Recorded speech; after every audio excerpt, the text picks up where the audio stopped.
I'm always amazed how God uses really regular people to do extraordinary things.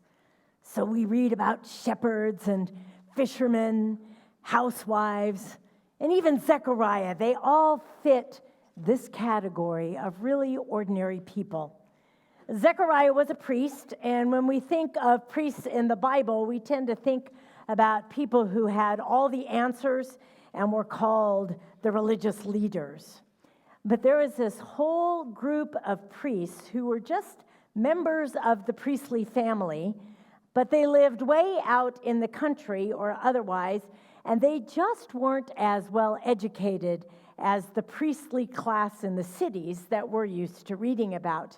They were often considered, in words that we have discovered in documents, sort of as country bumpkin priests.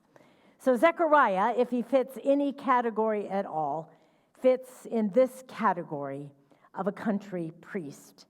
And the only reason that he's doing something special right now is that the responsibilities to carry in and to light the incense inside of the priestly part of the sanctuary rotated from division to division among the priestly families. And when his division came up, they all drew lots, and Zechariah's lot was the one that was chosen. So Zechariah is living this once-in-a-lifetime experience here. For Zechariah, while this is an ordinary daily thing that goes on in the temple, for him, it was his one 15-minute moment of glory. But things didn't quite turn out the way that he expected, because angels arriving during this responsibility, that wasn't typical. So this angel comes up to Zechariah and says, "Zechariah, your prayer has been heard." Now, you know what I would have thought of at that point if I would have been Zechariah? Which prayer? I mean, Zechariah is an old man. He has prayed all kinds of things in his life that haven't been answered. And this prayer for a child, I mean, I'm guessing that that was a prayer that was probably up front in their lives every day when they were a young couple. But as the years went by and they got closer and closer to the age where no one is bearing children anymore, I'm just not sure that particular prayer would have continued. So when the angel says, "Your prayer has been answered," that might have been a prayer that they were no longer praying, but had prayed faithfully for years. And we all know what that's like, don't we? Waiting on God for so many situations. Employment, for a spouse, for retirement, for a doctor's appointment, for results on biopsies, for MRIs or a diagnosis or a prognosis, for a child to come back to the faith. Waiting is hard work, probably the hardest work that any of us ever have to do. But that's the gift that the season of Advent gives us. Hope that in waiting for Christ to be revealed in the world all around us, that eventually all will come together and all will be well. So when the angel continues, "Your wife will have a son," Zechariah is caught off guard, and he's unprepared because his response is, "Well, how can I be sure? How can I be sure of this?" And then to Zechariah's incredulous, "But I am old." I mean, how many of you would that be your first response? Gabriel responds to that, "But I am Gabriel." I just love that sort of huffy kind of expression. I mean, who could argue with such a statement? So perhaps Zechariah's "but" is an analogy to what must be God's frustrations with our cynical responses to God's call. Those buts, "but I'm not good enough," or "but I'm too busy," or "but what can one person do?" Now, if we read the Gospel of Luke, we discover that angelic appearances are a common theme there, and they signal that something extraordinary of divine content is going to happen right in the midst of very ordinary people. And the message of hope for us is that one person can and does make a difference, no matter how insignificant our contribution seems. So have you ever felt overlooked, insignificant, small, surrounded by insurmountable problems, people, challenges? I mean, maybe it's not an emperor that's making your life miserable. Maybe it's just a really difficult colleague or an unhappy marriage. Maybe it's not a Roman procurator that oppresses, but instead there's a struggle with addiction to alcohol or drugs or more. Maybe it's not governors that threaten to destroy, but instead feeling lost at school or at work with no real friends. Maybe it's not the rulers and the priests that overwhelm, but instead a struggle with depression or anger or aging or loneliness. Whatever it may be, Luke shares this gospel promise that all of those things will eventually pass, and that in the end they will be a difficult but distant memory, and over time they will become mere footnotes to a larger and grander and more beautiful story of acceptance and grace and mercy and life and hope. The waiting can be really hard, which is why Luke reminds his community and ours of this promise that is so easy to overlook, but big enough to save and audacious enough to transform.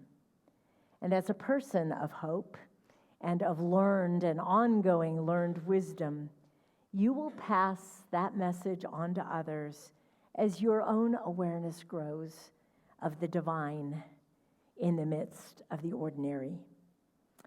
A woman tells a wonderful story about her aging dad that might make this seem more real, and I will tell it in the words that she wrote. What could I do about him? Dad had been a lumberjack in Washington and Oregon. He had enjoyed being outdoors and had reveled in pitting his strength against the forces of nature. He had entered grueling lumberjack competitions and had placed, often. The shelves in his house were filled with trophies that attested to his strength. The years marched on. The first time that he couldn't lift a heavy log, he joked about it. But later on the same day, I saw him outside alone, straining to lift it.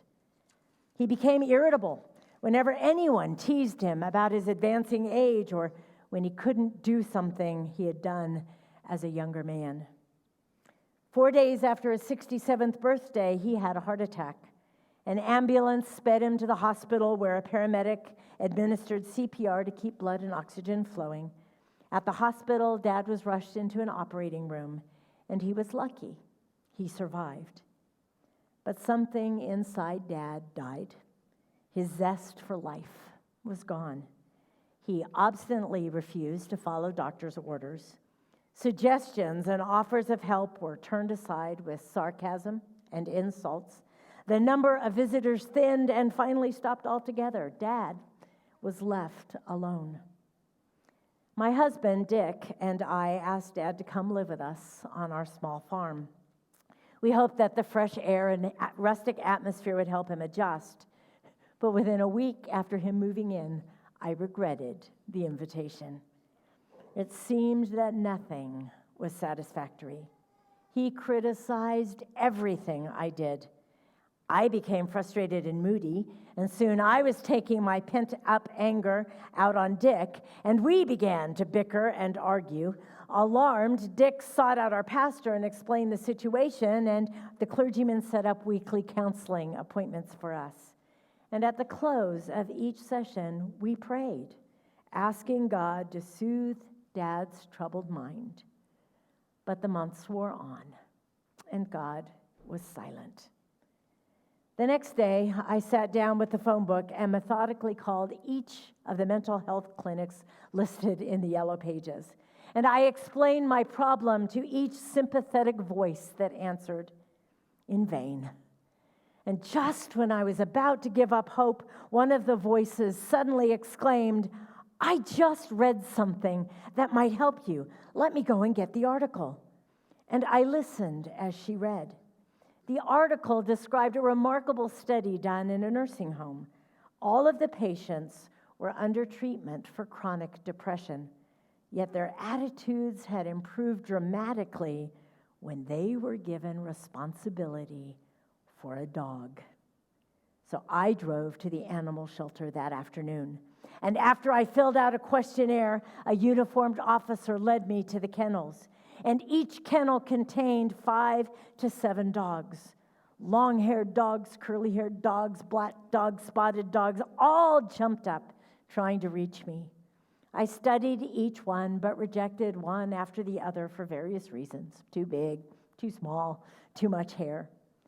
As I neared the last pen, a dog in the shadows of the far corner struggled to his feet, walked to the front of the run, and sat down. It was a pointer, one of the dog world's aristocrats. But years had colored his face and muzzle with shades of gray. His hip bones jutted out in lopsided triangles. But it was his eyes that caught and held my attention. Calm and clear, his gaze was steady. I pointed to the dog. "Can you tell me about him?" The officer looked and then just shook his head, puzzled. "He's a funny one. Appeared out of nowhere and just sat in front of the gate. We brought him in, figuring someone would be right down to claim him. That was 2 weeks ago, and we've heard nothing. His time is up tomorrow." He gestured helplessly. As the words sank in, I turned to the man in horror. "You mean you're going to kill him?" "Yes, ma'am," he said gently. "That's our policy. We don't have room for every unclaimed dog." I looked at the pointer again, and the calm brown eyes awaited my decision. "I'll take him," I said.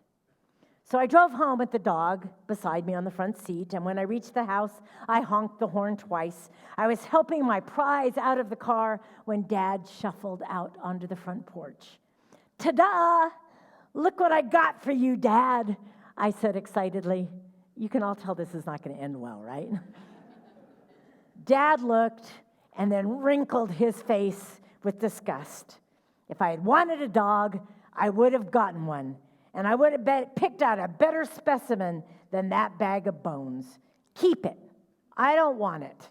And Dad waved his arm scornfully and turned back toward the house. Anger rose inside me. It squeezed together my throat muscles and pounded into my temples. "You better get used to him, Dad, because he's staying." Dad ignored me. "Did you hear me, Dad?" I screamed. Not one of my better moments. We stood glaring at each other like cowboys in the middle of the street, waiting for the other to draw his weapon. When suddenly, the pointer pulled free of my grasp. He wobbled toward my dad and sat down in front of him, and then slowly, carefully, raised a paw. And what happened next is as close to a miracle that I've ever witnessed. Dad's lower jaw trembled as he stared at that uplifted paw. Confusion replaced anger in his eyes. The pointer waited patiently. And then Dad was on his knees, hugging the animal. And it was the beginning of a warm and intimate friendship. Dad named the pointer Cheyenne, and together he and Cheyenne explored the community. They spent long hours walking down the dusty lanes. They spent reflective moments on the banks of streams, angling for tasty trout. They even started to attend Sunday services together, Dad sitting in a pew and Cheyenne lying quietly at his feet. Dad and Cheyenne were inseparable for the next 3 years. Dad's bitterness faded, and he and Cheyenne made many, many friends. Then late one night, I was startled to feel Cheyenne's cold nose burrowing through our bed covers. He had never before come into our bedroom at night. I woke up my husband, put on my robe, and ran into my father's room. Dad lay in his bed, his face serene, but his spirit had left quietly sometime during the night. 2 days later, my shock and grief deepened when I discovered Cheyenne lying dead beside Dad's bed. We wrapped his still form in the rug he had slept on, and we buried him near his favorite fishing hole. And I silently thanked the dog for the help that he had given me in restoring Dad's peace of mind. The morning of Dad's funeral was overcast and dreary, and the day looked the way I felt. I was surprised to see many friends of Dad's and Cheyenne's filling up the church pews. The pastor began his eulogy, and it was a tribute to both Dad and the dog who had changed his life. And then the pastor turned to Hebrews 13:2. Be not forgetful to entertain strangers, for an angel may be in your midst. I've often thanked God for sending that angel, our pastor said. And it all began to fall into place for me. Cheyenne's unexpected appearance at the animal shelter, his calm acceptance and complete devotion to my father, and the proximity of their deaths. And suddenly, I understood. I knew that God had made ready my dad by giving him a hope and a promise. Yes, I believe that there are angels among us. They may be a pet. They may be other humans. They may be stories that we hear. But God is making us ready to be messengers of hope, flying in the face of fear in an ever-changing world. Amen.